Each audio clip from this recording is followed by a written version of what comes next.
Our next speaker is Gabrielle Deschamps-Francoeur, and she is from the University of Sherbrooke, and she's going to tell us a little bit about non-canonical snoRNA interactions. Exactly.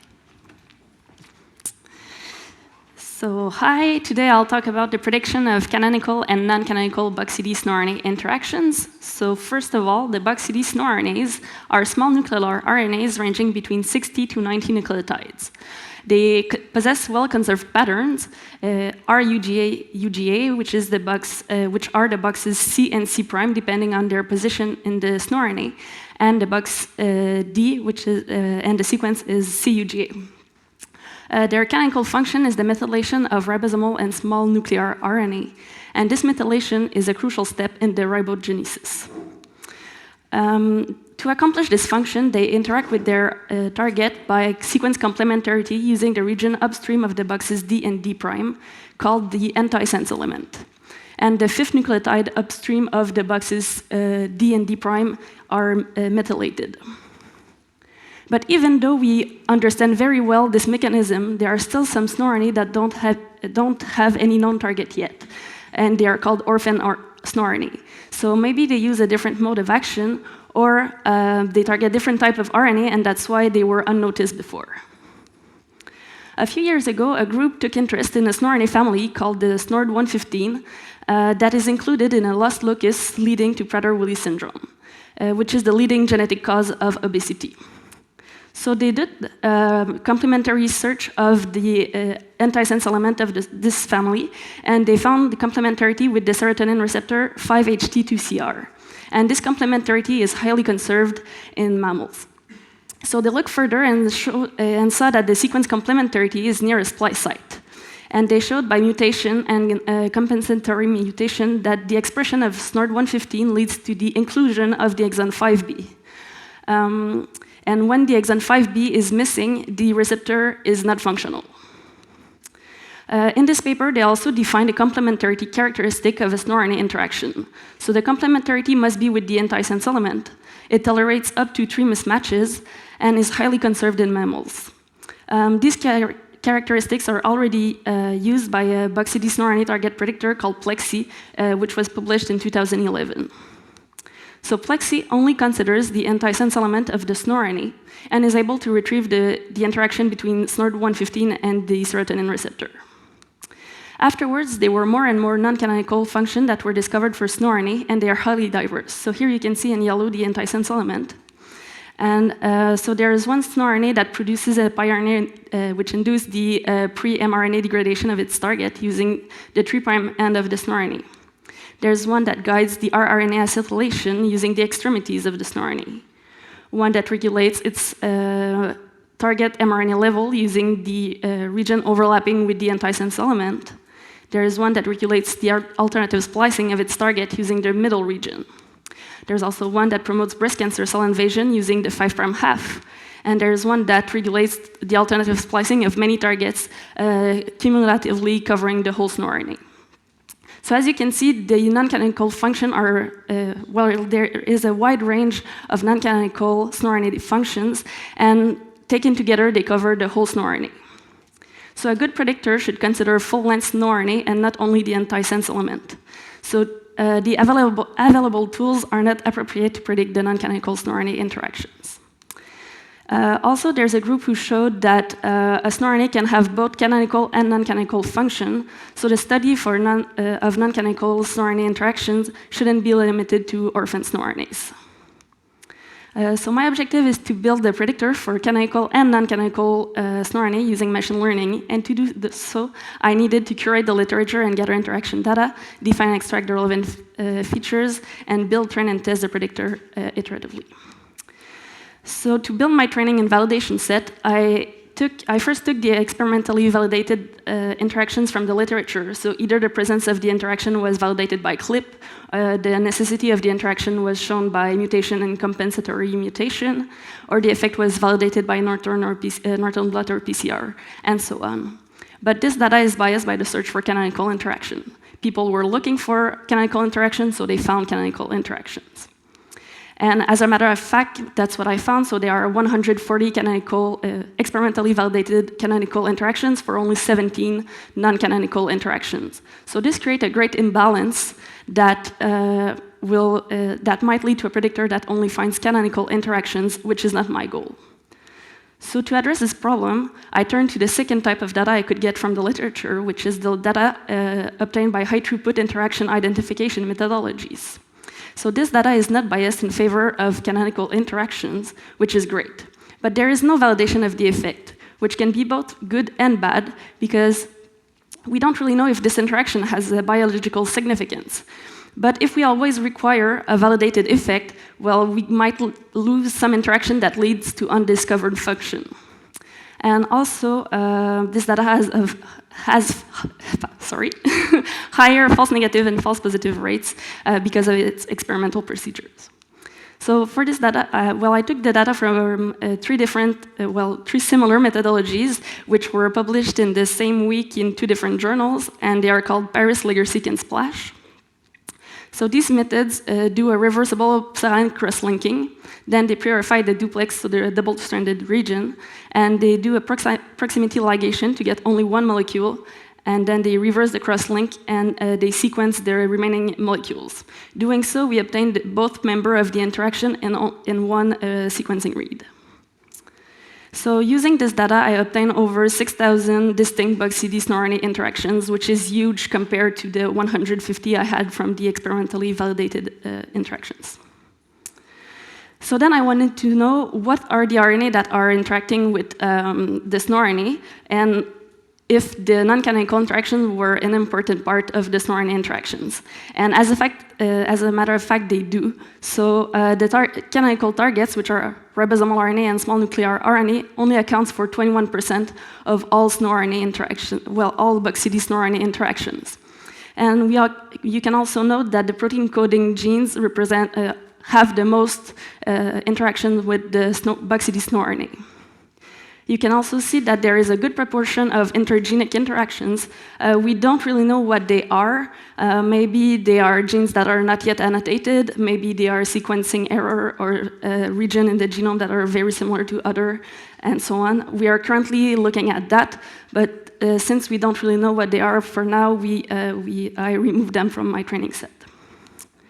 So to get a high confidence training set, as I said, I removed the intergenic regions. Then I filtered with RNAplex, which computes the complementarity between 2 RNA molecules. This allows me to narrow the interaction region and to eliminate the false positives. Afterwards, I split the interaction if they contain a 10 or more nucleotide bulge. So this interaction would be split in 2. And I removed the interactions that were shorter than 13 nucleotides, because the shorter sequence I take, the more likely it is to be found randomly in the genome. Afterwards, I still had about 4,000 interactions remaining. So that completed my positive example, but I still needed negative example to train my model. To do so, I took random sequences from BugCD and from pure messenger RNA, because we know that snoRNA can interact both with exon and introns. So both cases would be represented in my negative examples. So once I had my interaction data, I now had to define and extract the relevant feature. So I chose to take the interaction sequences in 13 nucleotide sliding window with a step of 1. So I took the first 13 nucleotide window, then I slide 1 nucleotide, take another window, and so on until the end of my interaction. I also took the relative position of the window start in the snoRNA, here represented by an X.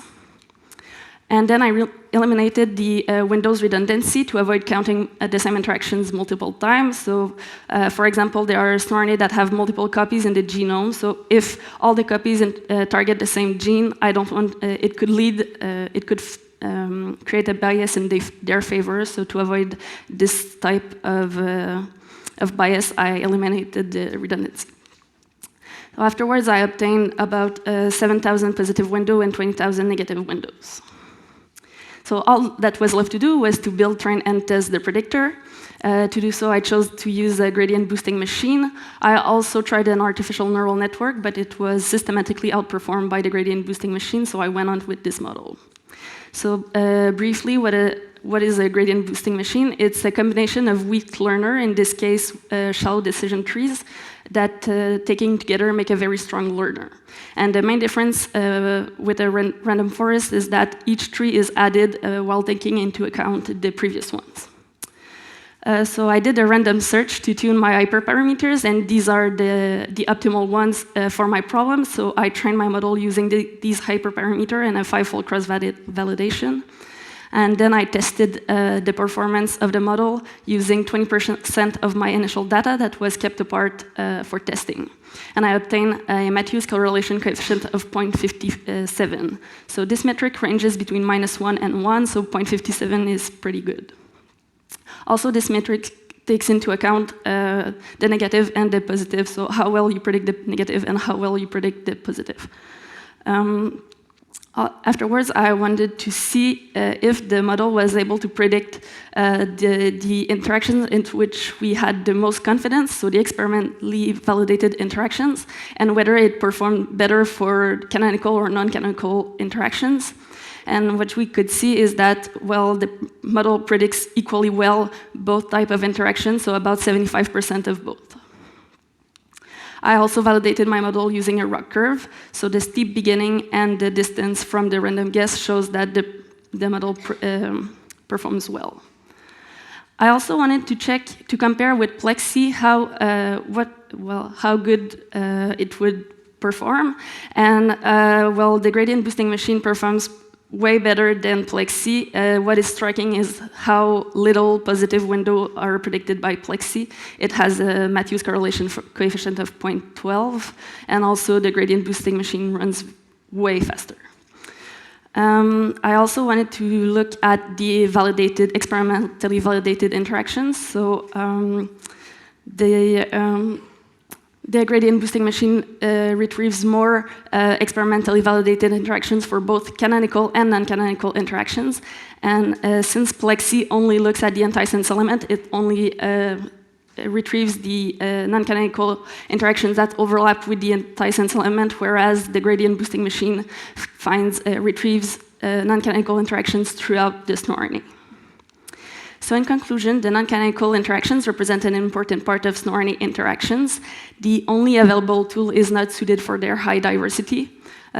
I showed that the sequences combined with the relative position in the snoRNA give sufficient information to predict the presence of an interaction. And finally, the predictor will help the understanding and the study of these interactions.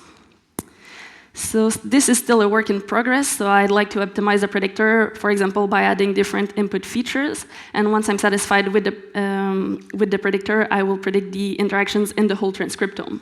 Then I'll validate some of the predicted interactions, first by doing a correlation study in the sequencing data that we already have.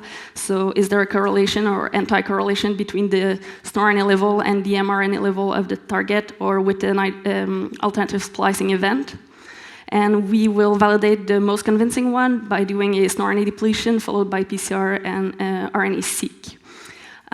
I also want to build a web server to allow everyone to use the predictor, and I will add the predicted and validated interactions to the specialized snoRNA database that was developed in our lab, snoDB. With that, I'd like to thank the members of my lab. We are 3 presenting poster tonight, so please come see us and discuss about our work. I'd like to thank also the funding agencies and the organizer for this great opportunity. So thank you.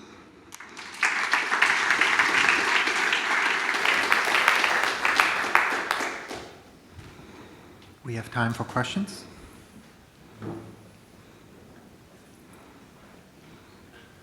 Very interesting work. I appreciate you didn't test the entire transcriptome, but could you get a feeling of how many of the interactions that you see would be canonical and how many would be non-canonical? Well, I didn't test the transcriptome, but if I extrapolate from the RNA-RNA interaction data, I would say about 20%, or clearly not the majority of all snoRNA interactions. So 20% would be non-canonical? No, would be canonical. So I think the majority of the snoRNA interactions are non-canonicals. Most of the interaction will be non-canonical, and what we know about what is canonical and not canonical should be reversed. Yes. I think people were standing too close to the tree to see the forest, so they only saw what is deemed canonical, and they unnoticed or ignored all the interesting interact. But there is also an issue of, I'm not an expert on it, but there is an issue of localization, right? Those are nucleolar molecules, and then they don't appear anywhere, so even, if they might be put in a place where... snoRNA are not only found in the nucleolar... I know, but, yeah. but they are there, the majority of them, right? So it's... Yes, but I train on in vivo data, so I guess it represents the cellular content and what molecules are close to each other in the cell. So, a bit related to the previous question. So, on your larger genome-wide data set that you derived from the experiment, and you did some filtering, right? Less than 10, above 20, etc. So, do you have a sense of what's the false annotation within this that you're using for your training and testing? And do you, you had a very small experimentally validated. Are they all captured to begin with in your high throughput? Most, not all. Yeah, but also the hypothesis is that there are so many RNA-RNA interactions in the cell that each experiment captures a small proportion. So I'm not so surprised to miss that they are not all represented in the high throughput data. Hi, thank you for the presentation and for the work.